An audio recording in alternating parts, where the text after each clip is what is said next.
Alhamdulillah alladzi arsala rasulahu bil huda wa dinil haqqi liyudhhirahu 'alad dini kullih. Alhamdulillahilladzi bi ni'matihi tatimmus shalihat. Alhamdulillahi rabbil alamin wa bihi nasta'inu 'ala umurid dunya waddin. Allahumma salli wa sallim wa barik 'ala nabiyyina Muhammadin wa 'ala alihi wa ashabihi ajma'in, amma ba'd. Bapak Ibu sekalian yang dirahmati dicintai Allah Subhanahu wa taala, hadirin wal hadirat. Kita bersyukur di siang hari ini Allah Subhanahu wa taala berikan kepada kita kesempatan untuk melanjutkan amal soleh demi amal soleh, dari salat ke salat berikutnya, dari salat sunnah ke salat sunnah berikutnya, dari ta'lim ke ta'lim berikutnya, dari bekerja ke bekerja berikutnya. Dan hari-hari ini akan menjadi saksi dan akan menjadi pemberat atau sebagai penghakiman kepada kita nanti di akhir-akhir. Maka oleh karenanya kita berdoa kepada Allah Subhanahu wa taala, Allahumma rabbana taqabbal minna innaka antas samiul alim. Ya Allah, terimalah amal-amal kami, sungguh Engkau Maha mendengar dan Maha mengetahui. Wa tub 'alaina innaka antat tawwabur rahim. Adapun kesalahan kekurangan kami, maka berikanlah ya Allah ampunan-Mu dan karuniakanlah kepada kami taubat sehingga kami tidak termasuk orang-orang yang rugi. Amin ya rabbal alamin. Bapak Ibu sekalian dirahmati Allah Subhanahu wa taala. Allahumma shalli wa sallim wa barik ala sayyidina Muhammad wa ala alihi wa sahbihi ajma'in. Hadis yang ke-23 dari kitab Arba'in An-Nawawiyah, hadis yang ke-33, al-hadis as-salis wal 'ishrun. An Abi Malik Al-Harits bin Asim Al-Ash'ari radhiyallahu anhu qala qala Rasulullah sallallahu alaihi wasallam at-tuhuru syatrul iman. Dari Abi Malik Al-Harits bin Asim Al-Ash'ari radhiyallahu anhu qal, semoga Allah meridhoinya, beliau berkata, qala Rasulullah sallallahu alaihi wasallam, Rasulullah sallallahu alaihi wasallam bersabda, at-tuhuru syatrul iman. Bersuci itu sebahagian atau setengah daripada iman. Walhamdulillahi tamla'ul mizan. Sedangkan kalimat alhamdulillah tamla'ul mizan, memenuhi timbangan. Wa subhanallah walhamdulillah tamla'an. Sedangkan kalimat subhanallah dan kalimat alhamdulillah tamla'an, dua-duanya memenuhi. Au tamla'u, atau memenuhi ma bainas samawati wal ard, antara langit dan bumi. Wassalatu nurun, dan salat itu adalah nur atau cahaya. Wassadaqatu burhan, sedangkan sedekah itu adalah tanda atau bukti. Wassabru diya, dan kesabaran itu adalah sinar yang sangat terang.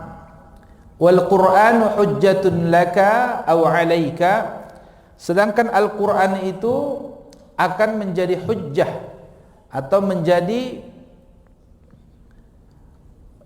pembela, laka aw 'alaika, atau menjadi hujjah, penuntut, 'alaika, atasmu. Jadi bisa jadi pembela, bisa jadi penuntut. Kullun nasi yaghdu, setiap manusia pasti beraktivitas, keluar rumah, pergi, intinya dia pasti akan beraktivitas, bekerja atau melakukan apa ya setiap hari. Kullun nasi yaghdu, mereka akan beraktivitas. Faba'i'un nafsah, dan dalam aktivitasnya itu akan berdampak pada dua hal. Faba'i'un nafsah, dia akan menjual jiwanya atau dirinya dengan aktivitasnya itu. Famu'tiquha, ada yang menjual jiwanya yaitu dengan membebaskannya. Au mubiquha, atau ada juga yang menjual jiwanya dengan membinasakannya. Berarti jualan yang pertama kepada Allah, maka pembebasan yang dihasilkan. Artinya harganya diberikan Allah ridho dan surganya. Sedangkan mubiquha itu dia jual ke setan, ke iblis, ke nafsu, ke dunia, lalu kemudian dia akan mendapatkan kesengsaraan. Rawahu Muslim. Dalam hadis ini sangat banyak sekali titik yang membuat kita tergugah ya. Yang pertama, sabda Nabi tercinta, at-tuhuru syatrul iman, bahwa diawali hadis ini dengan informasi bagi kita dari sabda Nabi, at-tuhur, bersih-bersih, bersuci itu setengah daripada iman.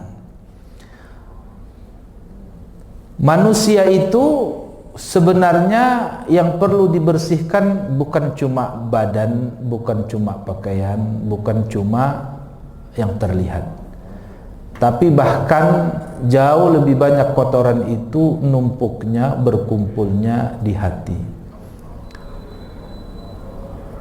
Maka ulama ketika membahas tentang bersuci sebagian dari iman itu tidak, bahkan tidak mayoritas, bahkan tidak banyak yang menguatkan maksudnya wudu, mandi itu iya, tapi yang terkuatnya justru adalah tentang membersihkan penyakit-penyakit atau kotoran-kotoran yang ada di dalam hati.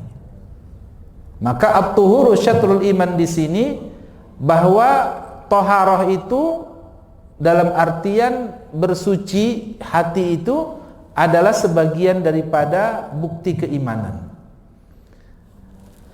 Jadi membersihkan hati kita itu yang paling fundamental adalah dengan tauhid dulu, bahwa kita sucikan hati kita dari bentuk kesyirikan apapun yang menduakan Allah Subhanahu wa taala.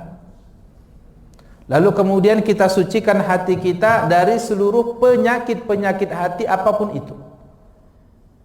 Terkadang problemnya Bapak Ibu, kita sudah tahu bahwa penyakit hati kita itu sombong, tapi kita tidak mau mengobatinya. Bahkan banyak dari kita tidak mengakui bahwa diri kita itu sombong.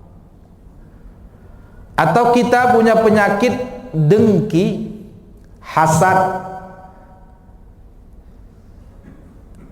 namun bersamaan dengan penyakit hasad yang ada di dalam hati kita itu, yang terlihat itu justru orang-orang di sekitar kita yang dengki kepada kita.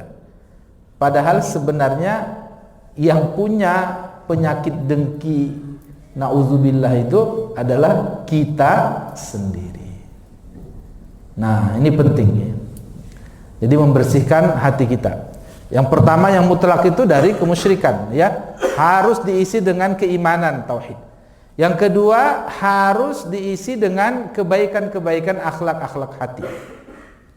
Ada ridho di sana, ada sabar di sana, ada ikhlas di sana, ada tawadhu di sana, ada banyak syukur. Yang kedua, selain membersihkan hati, tentu hati ini sepaket Pak ya. Jadi jiwanya, pikirannya, termasuk jadi qalbnya, al-qalbu itu hati. Kemudian secara terlihat maka at-tuhur ini maknanya adalah bersuci. Jadi bersuci ini juga harus ada ilmunya. Jadi mensucikan diri kita dari hadas namanya bersuci, bisa dengan wudu, bisa dengan tayamum kalau hadas kecil. Kalau hadasnya hadas besar, tidak bisa dengan wudu, tidak bisa dengan tayamum, tapi dengan mandi. Berarti wudu, tayamum, mandi ini bersuci, iya, ini at-tuhur. Ini proses bersuci. Berarti bersucinya badan kita dengan tayamum, wudu, atau mandi, ya. Syatrul iman, begitu juga bersuci Ya ayyuhal muddatsir qum fa'anzir wa rabbaka fakabbir wa siyabaka fatahhir. Bersucinya bukan cuma badan tapi pakaian juga. Karena salat kita yang perlu disucikan bukan cuma badan kita tapi pakaian kita sama tempat salatnya itu harus suci. Berarti harus disucikan semuanya. Iya. Membersihkan diri kita dari hadas kecil, dari hadas besar, begitu juga dari najis, maka itu semuanya akan berdampak pada kesempurnaan iman kita. Nah, tapi di sini para ulama menjelaskan, loh, kok berwudu menjadi setengah iman? Oh gitu. Jadi agak aneh sebenarnya, ya. Kalau sholat setengah iman, amalnya lebih gede mungkin volumenya. Tapi kok berwudu dia bagian daripada syarat sah sholat, tapi kok dia sudah memenuhi setengah iman. Maka para ulama menjelaskan kata iman di sini, wa ma kana Allahu liyudhi'a imanakum. Jadi kalimatnya dalam surah Al-Baqarah, tidaklah Allah menyia-nyiakan imanakum, iman kalian. Maksud ayat ini adalah iman di sini maksudnya sholat. Berarti at-tuhuru syatrul iman itu maksudnya adalah berwudu atau bertayamum atau mandi itu setengah daripada sholat kalian. Berarti orang yang berwudu maka dia mendapat kesempurnaan sholatnya sebahagian. Artinya dia sempurnakan sebagian lain dengan cara sholat. Nah, at-tuhuru syatrul iman. Pendeknya bahwa innallaha yuhibbut tawwabin wa yuhibbul mutatahhirin. Sesungguhnya Allah mencintai orang-orang yang pandai bertobat dan pandai membersihkan dirinya. Fihi rijalun yuhibbuna ayyatatahharu. Di Masjid Nabawi, di Masjid Kuba bukan Masjid Nabawi ya. Masjid Kuba, rijalun yuhibbuna ayyatatahharu. Di sana difirmankan oleh Subhanahu wa taala, banyak orang-orang yang pandai, yang mau, yang gemar membersihkan dirinya. Membersihkan diri ini artinya hatinya dia bersihkan. Ini sahabat-sahabat baginda Nabi sallallahu alaihi wasallam. Selanjutnya, walhamdulillahi tamla'ul mizan. Kalimat kedua dari Nabi sallallahu alaihi wasallam bahwa alhamdulillah tamla'ul mizan. Wah, ini enak banget ya. Ternyata mizan atau alat timbangan nanti kita kan ditimbang Pak ya. Al-qari'ah mal qari'ah wa ma adraka mal qari'ah. Yauma yakunun nasu kal farashin mabthus wa takunul jibalu kal ihnil manfush fa amma man thaqulat mawazinu. Mawazin itu artinya timbangan-timbangnya. Kalau thaqulat artinya berat. Jadi kalau timbangannya itu isinya banyak dan berat, maka fahuwa fi 'isyatir radiyah, maka hidupnya nanti dalam ridhonya Allah Subhanahu wa taala. Allah ridho kepadanya dan dia akan puas. Dia juga ridho kepada apa yang Allah berikan kepadanya. Siapa itu? Yang timbangannya berat.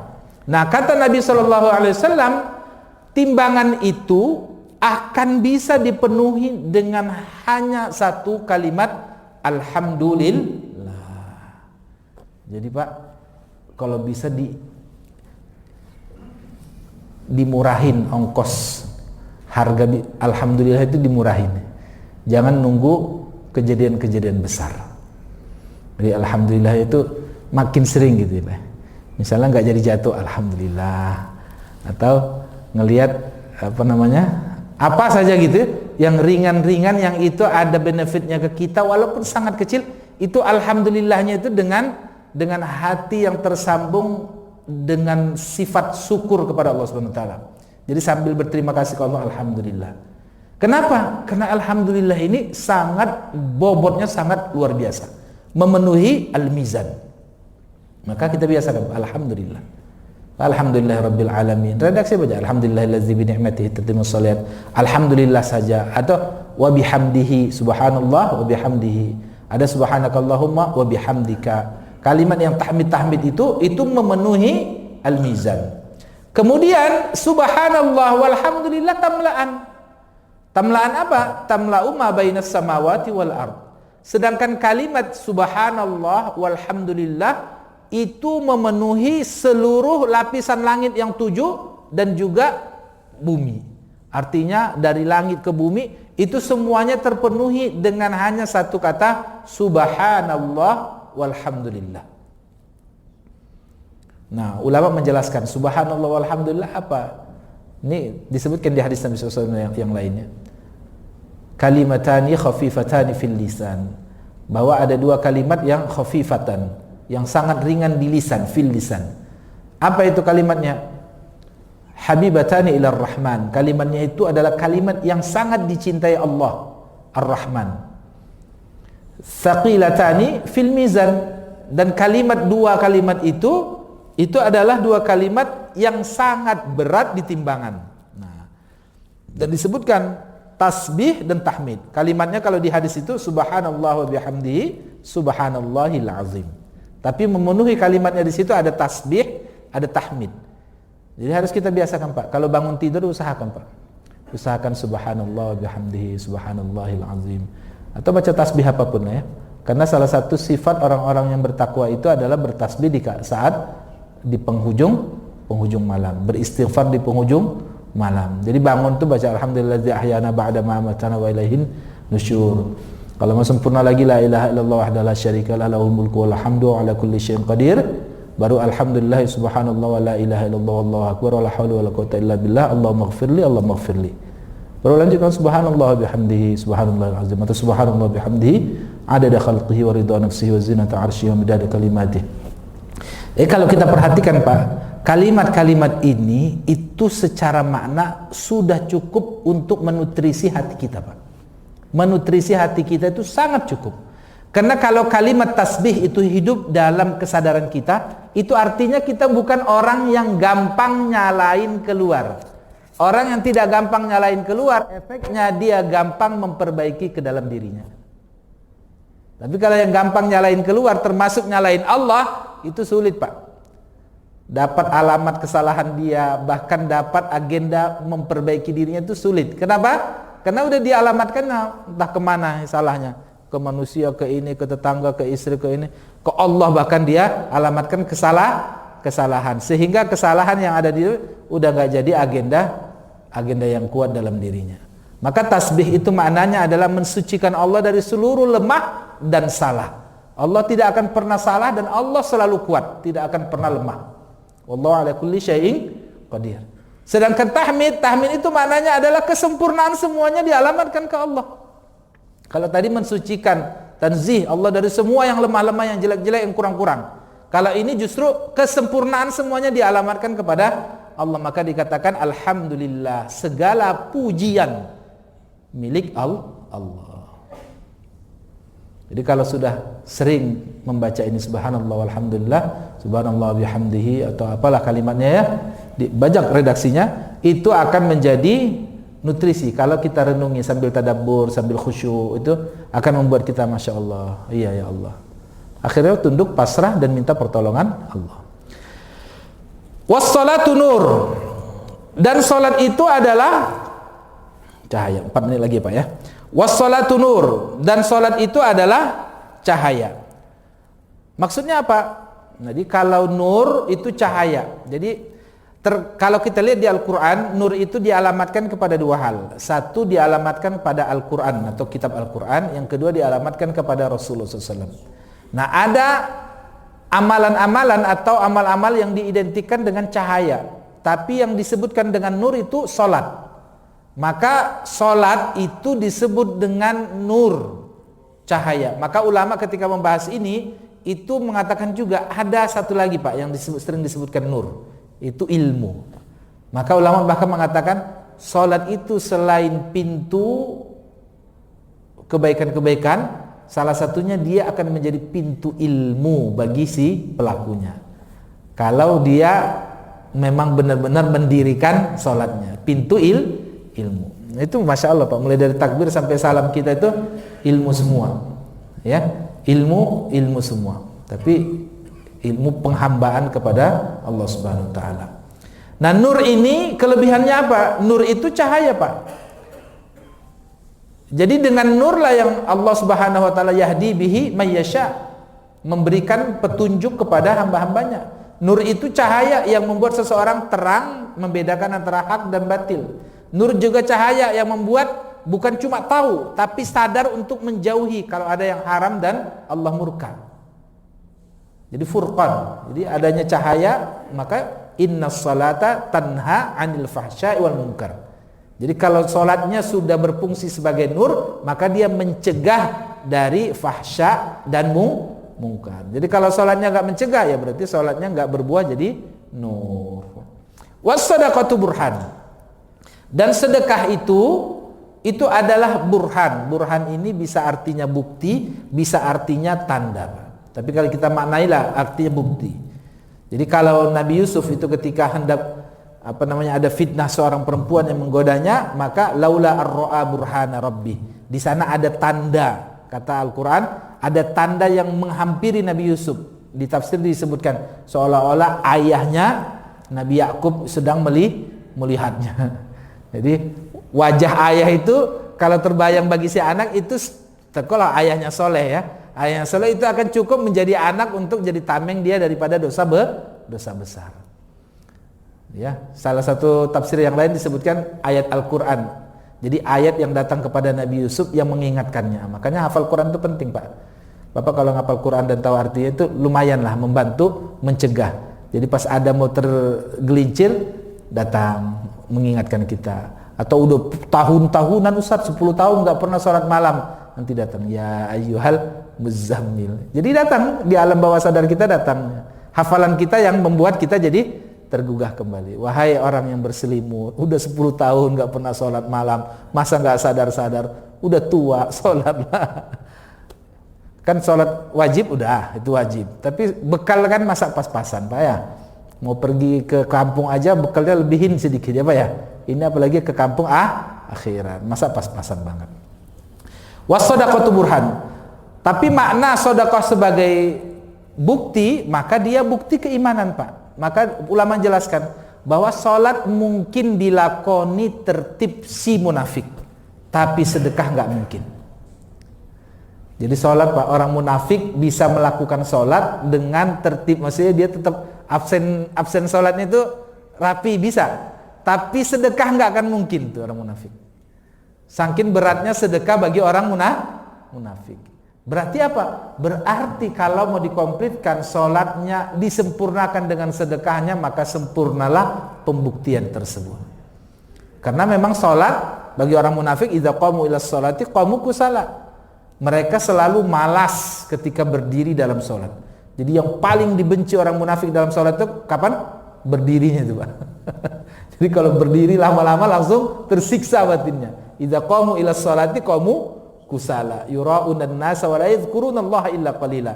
Salatnya cuma untuk riya, pingin dipuji orang, wa la yadhkurunallaha illa qalila. Bahkan dalam salatnya tidak sedikit pun mengingat Allah, hanya kecuali ada mungkin ya 1-2 ya, tapi sangat sedikit. La yadhkurunallaha illa, tidak mengingat Allah kecuali hanya sangat sedikit. Itu ciri salatnya orang munafik. Kita semuanya ada sifat-sifat munafik, ada, Pak. Makanya dikikis. Tapi munafik lain mudah-mudahan tidak ya. Wasabru dia. Sedangkan kesabaran itu adalah cahaya. Tapi kalau tadi nur, kalau di sini dia. Apa beda nur sama cahaya? Nur itu alamatnya seperti cahaya bulan. Dia bercahaya di malamnya hari tapi tidak menyengat. Gak ada orang, panas banget cahaya bulan, gak ada. Tapi coba kalau kita lagi di Saudi, kemudian di tengah-tengah itu tanpa ada atap, maka kita bilang panas cahaya apa? Matahari. Berarti panasnya cahayanya sholat tuh adem. Kalau cahayanya sabar itu panas, Pak. Berarti lebih berat mana? Sabar atau sholat ya? Ini dua-duanya alat loh, Pak. Wasta'inu bis sabri was sholah. Minta tolong kepada Allah dengan sabar yang panasnya begitu, was sholah, atau dengan sholat. Jadi kalau bisa dua-duanya. Tapi kalau sabar ini memang lebih luas lagi samudranya dan lebih berat lagi, Pak. Karena disebut dia cahayanya membakar seperti cahaya matahari. Jadi kalau orang sabar tuh sambil megang dada, itu benar. Sambil megang dada, sambil nahan, sabar. Itu benar karena panas, Pak, panas. Wasabru dia, maka dilatih. Maka balasannya karena itu panasnya membakar, balasannya pun innama yuwaffas sabiruna ajrahum bighairi hisab. Balasannya pun tidak kecil, bahkan bighairi hisab, tanpa ada kalkulasi, berarti tanpa batas. Jadi balasan itu bisa sangat besar. Dan ukuran Nabi yang dipilih Allah itu kesabarannya. Bahkan Nabi terbaik, nomor 5 terbesar, itu juga berdasarkan kesabarannya. Dan dari 5 terbesar dipilih nomor 1 juga karena kesabarannya. Siapa? Nabi Muhammad sallallahu alaihi wasallam. Wal Qur'anu hujjatul laka aw 'alaika kullun nasi yaghdu fa ba'un nafsa fa mu'tiquha aw mubiquha. Quran itu akan menjadi hujjah, berarti bisa menjadi pengacara, bisa menjadi jaksa yang menuntut kita. Jadi kalau yang baca Quran, belajar semuanya, kemudian dilaksanakan, diamalkan, maka jadi pengacara. Tapi yang sebaliknya mahjura, melalaikan Al-Quran, baik mushafnya nggak pernah dibuka, maupun bacaannya nggak pernah diulang, bahkan hafalan surah pendek nggak mau walaupun sedikit. Kemudian ya intinya semua bentuk pelalaian sama Al-Quran, maka itu masuk hujjatun alaika. Dia akan menghujat, akan menjadi jaksa yang menuntut kita. Fabai'un nafsah. Kullun nasi yaghdu, aktivitas kita ini ujungnya 2, Pak. Innallaha ashtara minal mu'minina anfusahum wa amwalahum bi anna lahumul jannah. Allah membeli dari kita itu jiwa kita. Kalau kita jualnya ke Allah, maka Allah beli. Nah, cuma ini unik, Pak. Kalau Allah beli, kan kalau kita biasanya yang jual dulu atau yang beli dulu, Pak, yang ngasih barang, Pak? Ngasih duit dulu atau ngasih barang dulu? Hah, duit dulu. Kalau online COD belakangan bayar ya, Pak ya? COD. Nah, kalau di sini Allah memang juga begitu. Justru yang membeli bayarnya belakang, berarti COD, Pak ya. Maksudnya yang beli justru belakangan, balas harganya kan surga, Pak. Surganya udah nyampe belum? Belum. Tapi kita sudah menjual jiwa dan harta kita kepada Allah. Balasannya kapan? Nanti, Pak. Nah, ini model jual beli dengan Allah gitu. Yang beli nanti bayarnya. Nah, kalau dengan hawa nafsu bisa jadi seolah-olah dekat dan cepat, tapi sebenarnya kebinasaan. Baik, itu saja, mudah-mudahan Allah Subhanahu wa taala berikan kepada kita kecintaan kepadanya, kecintaan kepada orang-orang yang mencintainya, kecintaan kepada kitab sucinya, kecintaan kepada rasul-rasulnya, dan kecintaan dan iman kepada takdir. Semua takdirnya kita ridho atas semua ketentuannya. Subhanakallahumma wa bihamdika asyhadu an la ilaha illa anta astaghfiruka wa atubu ilaik. Assalamualaikum warahmatullahi wabarakatuh.